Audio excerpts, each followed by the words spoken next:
Prime level 8 এর ID হলে যে সোশ্যাল থেকে ডুও পার্টনার বানানো কোনো ব্যাপারই না, সেটাই আজকে তোমাদেরকে প্রমাণ করব। কি বলছিস তুই? আজকে শুধু আমি বলবোই না, আজকে আমি করেও দেখাবো। তো চলে আসছি সোশ্যালে, আর সোশ্যালে আইসা কিন্তু আমরা মাইয়া খোঁজা শুরু করছি। বাট এই জায়গায় যেগুলো মাইয়া, এগুলো চলবে না, কারণ আমার লাগবে বড় বড় মডেল মানে ভাই যে জায়গায় আমার দিকে তাকায় মাইয়ারা সেবো হলায় না, সেই জায়গায় 86 দিনের ডুও থাকার পর মাইয়াই আমার ঘুষাঘুষি করতেছে। সবই টেকার খেলা। আমাদের এইসব মেয়ে চলবে না, আমাদের লাগবে সুন্দরী সুন্দরী আপা, কিউট কিউট নায়িকা। তো আমরা সামনে কিন্তু একটা পেয়ে গেছি সুন্দরী সুন্দরী আপা, কিউট কিউট নায়িকা। তো বেশ কিছুক্ষণ তার পিছে পিছে ঘুরার পর এবং নানান রকম কায়দায় তাকে পটানোর চেষ্টা করার পরও ব্যর্থ হয়ে যায়, কারণ সুন্দরী সুন্দরী আপা আর কিউট কিউট নায়িকার এত সহজে পড়ে না। তাই সোশ্যাল থেকে ব্যাগ দিয়ে দেয় এবং নতুন করে আবার স্টার্ট লাগিয়ে দেয়, এবং স্টার্ট লাগিয়ে দেওয়ার পর দেখি আরেকটা মেয়ে পেয়ে গেছে সুন্দরী সুন্দরী আপা। তো তাকে পটানোর চেষ্টা করি, বাট তাকে অলরেডি একজন ট্রাই করতেছে। তো আমিও ট্রাই করতে আর একটা সাহস পাইছি, কারণ প্রাইম লেভেল যেহেতু এটা আছে। তো বাট লাভের লাভ কিছুই হয় নাই, তারাও পড়াইতে পারে নাই, আমিও পড়াইতে পারি নাই। মাইয়া ব্যাগ দেওয়া চলে গেছে ভাই। একজন যাবে 10 জন যাবে, সমস্যা কি? কারণ প্রাইম লেভেল 8 আসলো, কিন্তু কিছুক্ষণ পর বুঝতে পারি আমার তো কেউ আইতা ছিল না, খালি যাইতা ছিলই।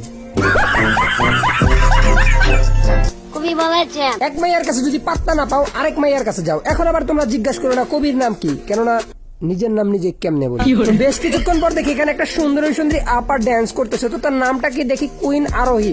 তো ও ভাই ফ্রেন্ড রিকোয়েস্ট পাঠাই দিছে, উঠলাম।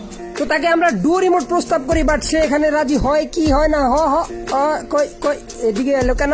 হে হে সুন্দরী সুন্দরী আপা, কিউট কিউট নায়িকা, এদিকে আসো। এই যে এই যে এই যে আপা, এদিকে আসো আসো আসো। এই নাও I love you duo partner রিমোটটা গ্রহণ করো। ও ভাই কিত্তি অসম হ্যায়। তো এখন খালি তাকে কোনোভাবে ফুসলা ফাসলা ডুও পার্টনার বানাইতে পারলেই চলে। আর তার আগে বাংলাদেশের সবচেয়ে কম দামে যারা ডায়মন্ড টপ করতে চান, তারা এফআই টপ থেকে টপ করতে পারে মাত্র 5 থেকে 10 সেকেন্ডের মধ্যে। যে কোনো টপ আপ, উইকলি মান্থলি মানে এনিথিং টপ করতে পারবেন। আর তাদের অফার এন্ড আপডেটের জন্য তাদের টেলিগ্রাম চ্যানেলে জয়েন হতে পারেন। আর তাদের 24 ঘন্টা সাপোর্ট রয়েছে, এবং তাদের ওয়েবসাইটে ভিজিট করার জন্য ক্রমে গিয়ে এফআই টপ আপ অথবা আমার পিন কমেন্টে লিংক দেওয়া আছে, সেখান থেকে যেতে পারেন। তো বেশ কিছুক্ষণ তার সাথে বসে থাকার পর ভাবি বৈশা না থেকে একটু প্রপোজ করি, মায়াটাকে একটু খুশি করি, পড়ানোর চেষ্টা করি। তো এখানে দেখো আরেকটা ভাই চলে আসছে। তো ভাইয়ের কিন্তু কালেকশন অত ভালো না, ভাই আবার মায়াটাকে হাই দিতেছে, ভাই পড়বে না মাইয়ারা ভাই কালেকশনের পাগল, ভালোবাসার না। তো তাকে নানান কায়দায় বিভিন্ন অঙ্গভঙ্গিতে বিভিন্ন ধরনের ইমোট দিচ্ছিলাম এবং তাকে খুশি করার চেষ্টা করতেছিলাম। তো এখানে একটা ছাপড়িগিরি চলছিল খুব দারুণ ভাবে, আর মেয়েটাও আমার লগে ছাপড়িগিরি করতেছিল। বাট আমার মনে মনে একটা সন্দেহ ছিল যে মায়াটা না আবার জানি সান্ডাওয়ালা আন্ডা হয়ে যায়। তো যাই হোক, এখানে তাকে ইনভাইট করে কিন্তু আমাদের গ্রুপে নিয়ে চলে আসছি। তো তোমরা দেখতে পাচ্ছ, তো এখন আমরা এখান থেকে ব্যাগ দিয়ে চলে আসবো গ্রুপে, আর এখানে কিন্তু গ্রুপে চলে আসছে। তো আমার কিন্তু একটা সন্দেহ রয়ে গেছে, ভাই এটা যদি ডান্ডাওয়ালা সান্ডা হয় তাহলে কিন্তু আমার মানিজ্য সব চাঁদের দেশে।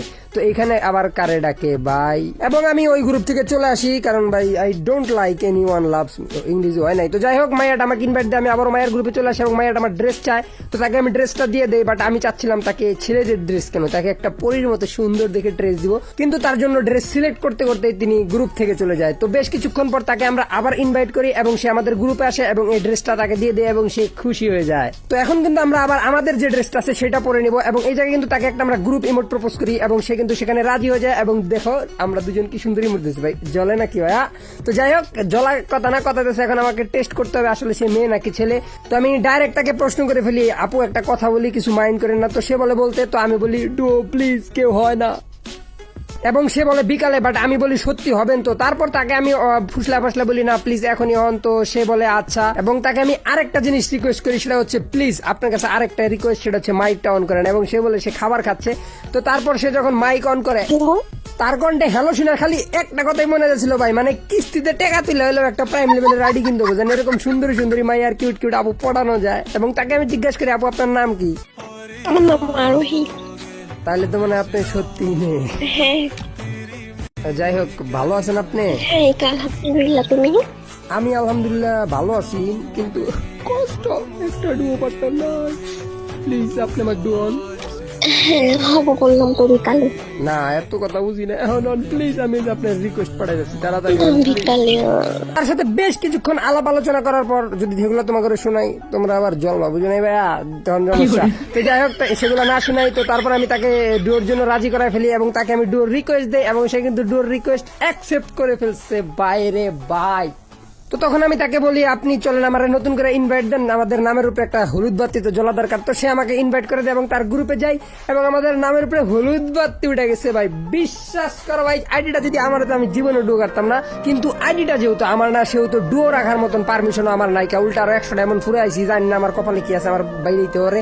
তো যাই হোক, এখানে কিছু করার নাই, আমি এই গ্রুপ থেকে কিছু না বলেই চলে যাই এবং আমি আপুটাকে ফ্রেন্ড লিস্ট থেকে ডিলিট করে দেই। এবং আপু, আপনি যদি কখনো এই ভিডিওটা দেখে থাকেন, আপনার কাছে 2 হাত জোরে ক্ষমা চাচ্ছি আপনার ইমোশন নিয়ে খেলার জন্য। আর দিন শেষে একটা কথা কই ভাই, প্রাইম লেভেলে এডলে ডুও পার্টনার অভাব নাই। আর এই ভিডিওটা যারা দেখো না, এই ভিডিওতে ক্লিক করো। তো দেখা হচ্ছে এই ভিডিওতে।